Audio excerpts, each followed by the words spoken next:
Hello दोस्तों, welcome to my channel. आज के इस वीडियो में हम लोग यहाँ पर बात करेंगे कंपाउंड इंटरेस्ट के बारे में, जो कि क्लास 8 मैथ्स का महाराष्ट्र बोर्ड का चैप्टर है।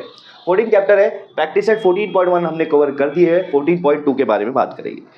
चलो बढ़ते हैं क्वेश्चन की तरफ। क्वेश्चन क्या बोला है? On the construction work of flyover bridge there were 320 workers initially. मतलब एक ब्रिज बन रहा है तो शुरुआत में वहाँ पे 320 वर्कर्स काम कर रहे हैं। कितने? 320। ये हमारा आ जाएगा प्रिंसिपल। जो शुरुआत में होता है अमाउंट, जो क्वांटिटी होती है वो प्रिंसिपल होता है। ठीक है, 320। आगे बोला है the number of workers where increase by 25% every year. हर साल 25% वर्कर्स जो है बढ़ जा रहे हैं। 25% कितना और क्या हो रहे हैं? इंक्रीज हो रहा है, इंक्रीमेंट हो रहा है। इंक्रीमेंट जो होता है वो रेट होता है आपका, तो रेट आपका 25% के बराबर है। और आगे बोल रहे हैं find the number of worker after 2 year. 2 साल के बाद टोटल कितने वर्कर्स वहां पे काम कर रहे होंगे। एन आ गया 2 ईयर्स। क्या निकालना है? 2 साल के बाद। तो अमाउंट आपको निकालना है।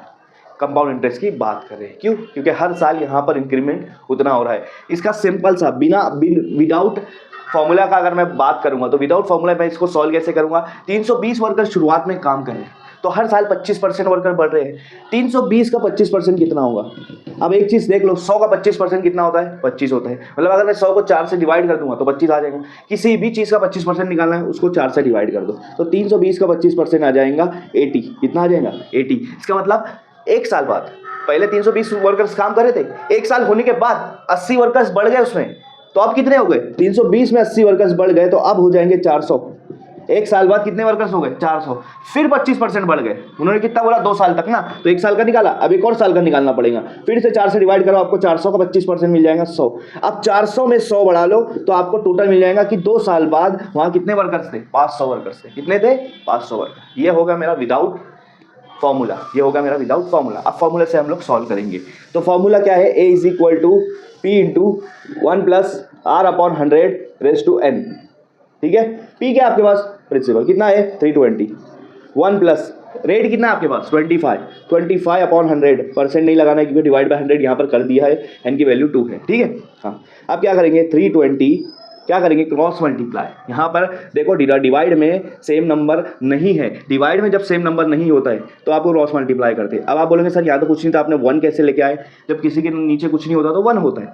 अब डिवाइड में चेक करना है सेम नंबर है क्या? नहीं है, तो क्रॉस मल्टीप्लाई करो। 100 1 100, बीच में प्लस की साइन है। 25 1 25 और नीचे दोनों को मल्टीप्लाई कर दो। 100 1 100, ऊपर आ जाएगा स्क्वायर।